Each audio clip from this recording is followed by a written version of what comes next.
BlockTV. It's time now for HODL with HEDL, a chance to zoom out for a moment and take a wider perspective on some of the heady issues that dominate the crypto markets as a whole. And to guide us on this journey of discovery, we're joined by Bitcoin influencer and thought leader Dan Held. Dan, a happy new year to you. Happy New Year to you as well. Thanks for having me again. I think it's still all right for us to say that. It's still the first week of the year. We can still say it for now, but moving forward into 2020. All right, and Dan, to kick off 2020, we kick off the year with a bit of drama, a little scandal, a little back and forth, and the launch of the much anticipated Nakamoto.com. For those viewers who aren't too familiar with it, this website promises to provide technical, philosophical, and academic level articles from some of the top names across the crypto space. But it's already come under fire for claims of tribalism, keeping some members of the community out. Dan, I want to get your take on all this. What do you think of Nakamoto.com? Yeah, so I've got a lot of appreciation for Balaji and what he did early on in the community. With 21 Co, him parting from Andreessen Horowitz as one of the general partners and starting one of the top crypto companies or top Bitcoin companies back in 2014, I think that was a big signal to the community that Bitcoin was something big and something big enough to warrant the attention of a really well-known Silicon Valley individual. Now, zooming forward, I think Balaji, after 21 Co and Coinbase, was looking for his next thing, and this looks like something that he's decided to go work on. Nakamoto.com looks to be sort of like a new medium for crypto thought leaders. However, it came under fire by the Bitcoin community because of two reasons. One, it's called Nakamoto.com. Satoshi Nakamoto is the creator of Bitcoin, not any other cryptocurrency, but just Bitcoin. Second is that in Nakamoto.com, that's an important distinction too, because, for example, Satoshi doesn't believe in X, Y, or Z type of crypto assets, which would be promoted on this domain. Second is that there's a claim that these individuals are pro-BTC. And I think that's what really came under scrutiny, because this list not only included Roger Ver, who very, very much tried to destroy Bitcoin in earnest with his giant fortune, but as well it had Vitalik. And not only was Vitalik listed as a contributor, but Vitalik was also the moderator on the Nakamoto Telegram group. So yeah, I think the Bitcoin community called out an obvious sort of, really, not a discrepancy or a flaw really, I mean just kind of a giant gap of expectations here. When you say someone's pro-BTC, I think that by definition really can't be Vitalik or Roger. Now, you touched on that Telegram group, rather, which was sort of a bit of a central point around which a lot of the controversy, scandal, whatnot centered. A lot of people were getting auto-banned from that group, reported getting auto-banned. Speaking on Twitter, John Carvalho was a notable name that came out strongly promoting the hashtag pro-BTC movement, sort of an idea to say that really this project is perhaps two-faced, as he suggested. And having looked through that group extensively myself, things devolved pretty quickly into name-calling, sort of back and forth, trolling, the sort of thing that we've seen across other elements of a sort of more open crypto space, and has now been switched by Balaji Srinivasan, the founder of the whole movement, as you mentioned before, to now being in read-only mode, no longer a place for free and open discussion, but rather for comments from particular people who are on the inside. Dan, what do you make of that particular part of this whole story? Yeah, so again, Balaji's got a ton of Silicon Valley experience. He's got a lot of growth techniques that he probably understands and has applied here. This very well may, this could be a sort of growth marketing strategy. You stir up a bunch of controversy. Later down the line, you pivot and or clean up the image to where, for example, maybe the word pro-BTC is removed, or it actually switches over to another domain. I think it's a brilliant way to drum up sentiment or drum up interest and controversy in the space. I think this is a tried and true tactic by many different influencers and companies. Long term, though, I'm not sure if that really is accretive to it becoming a hub for Bitcoin, at least Bitcoin conversations or ideology. It put a really bad taste in the Bitcoin community's mouth.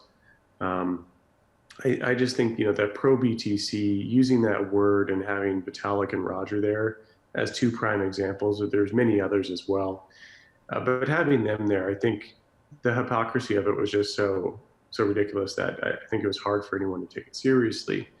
I think it's a tricky dance to keep Bitcoiners happy. I understand that Bitcoiners are very intense with their beliefs. I think, but that's why Bitcoin has survived this long. If Bitcoiners just said yes to every single change that had happened, Bitcoin probably would have fallen apart a long time ago. If Bitcoiners didn't fervently, fight against Bitcoin Cash or Bcash, trying to rob its brand identity, then Bitcoin very well might have been diluted. And in the mainstream media and on exchanges, Bitcoin Cash may have taken a much bigger root. So I think, for this, like what we're experiencing with Nakamoto.com is Bitcoin's, white blood cells, or Bitcoin's immune response to a what is perceived by the community as a stolen brand. Certainly, an interesting metaphor there about the wider body of the Bitcoin community. One I think many in the sphere would probably be inclined to agree with.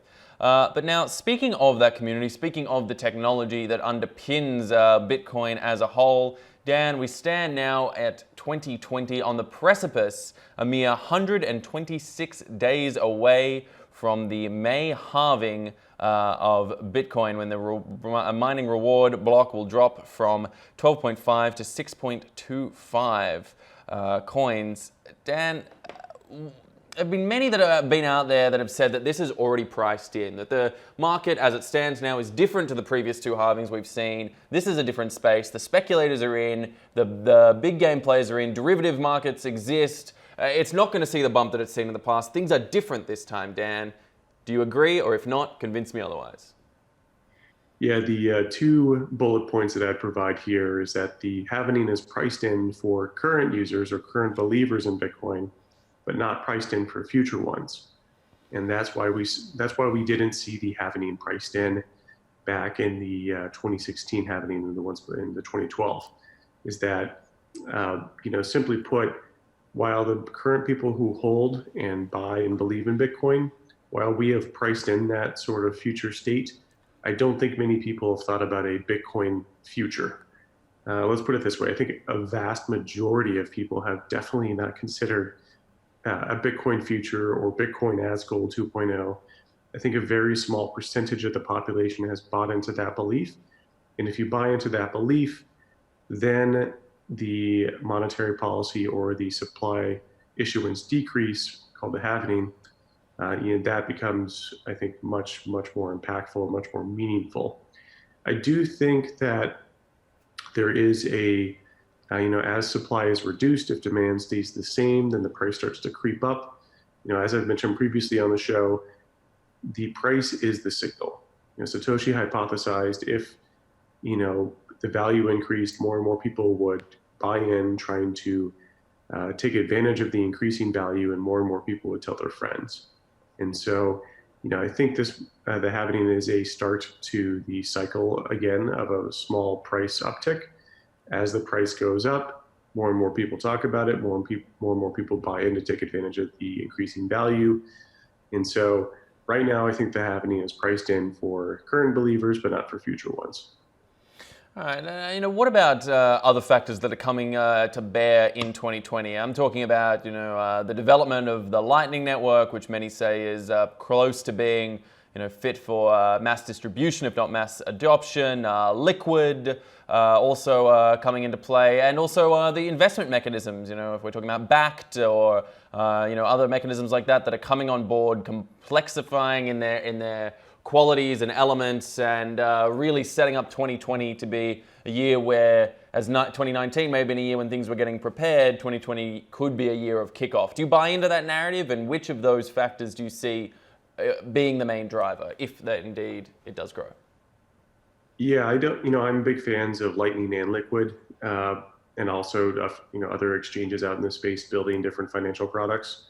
But I don't think that those will be the catalyst for the next price run. The next price run catalyst is typically around the reduction in supply and an increase in demand. Once that occurs, then a new speculative bubble begins. And so I don't think there's any sort of financial instrument that will make that a more probable sort of incident. Additionally, Bitcoin is extremely useful at its core original function, which is Gold 2.0. Lightning or Liquid, essentially ignite the product market fit or the protocol market fit of Bitcoin's Gold 2.0 by adding additional functionality around transactability. I think it's great. I think Lightning is a fantastic tool for both consumers and businesses. As we've seen many different exchanges come online with their Lightning projects, I think this trend will continue. In addition, I think more people are looking at the Liquid network as well. Now, I think those mainly increase the movement of Bitcoin either in very small amounts and if you want to, Lightning is good for expediency, cost, and just overall efficiency. Liquid enables many more transaction types and privacy, et cetera. So I think that these are great technologies and they will improve the usefulness of Bitcoin. But I think Bitcoin is ready as is for the next bull run. Well, it'll be interesting to see if it does manage to pull off that supply drop and that demand increase that we have seen in the past. But that's a future indicator we'll have to look out for. But now I want to hit you, Dan, with a little recent comment that came out from the IMF's chief economist, Geeta Gopinath. Very relevant whenever the IMF, World Bank, or any of those large institutions bring Bitcoin into the conversation. She was recently quoted as having said, and I'll quote to you, Dan, "Advances in payment technologies do not address fundamental issues of what it takes to be a global reserve currency. The dollar's status is bolstered by the institutions, rule of law, and credible investor protection that the US is seen as providing." Now, talking there about the US dollar being replaced as the unit of account, she says that those institutions are key. Those institutions that Bitcoin has sought to remove by its decentralized nature. Dan, looking at a quote like that and thinking about the context in which it comes, do you think that Gopinath is right? Is the US dollar still set to be the dominant currency for years and decades to come? I think the US dollar will be the dominant currency for years, but I'm not sure about decades. The metrics that she chose to signal a world reserve currency or the viability of a world reserve currency, I think are very poor. The core motto of the cryptocurrency space is don't trust, verify. Whereas a lot of her faith has been put purely in trust that humans won't act like humans and that humans won't do what they've done for 4,000 years, which we have all historical data to prove otherwise. And so she uses institutions as that mechanism to signal trust. But those institutions are governed and run by men and women, and they are innately, at the end of the day, humans that are self-centered and will focus on objectives that are self-seeking. So I think that it's a very old way to look at trust. Trust was formerly in institutions like government, universities, and the professors, and other in the military, et cetera. And as we zoom out and we look forward, we look to this digital age, we look to this age where we move beyond borders, where we move to this global system.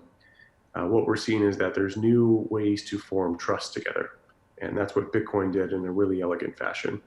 And these old ways, these old metrics, or these old ways to define trust are slowly eroding away as those institutions themselves destroy the trust that they had.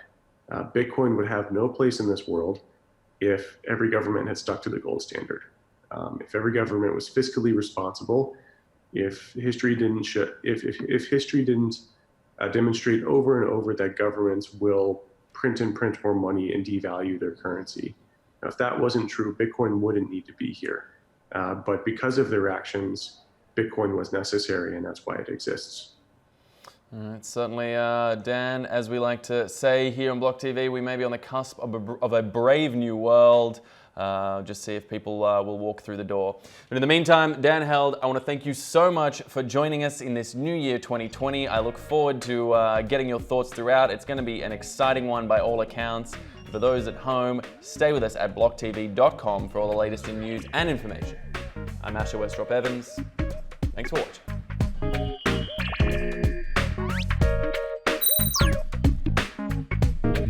For more news and updates, follow us on Twitter.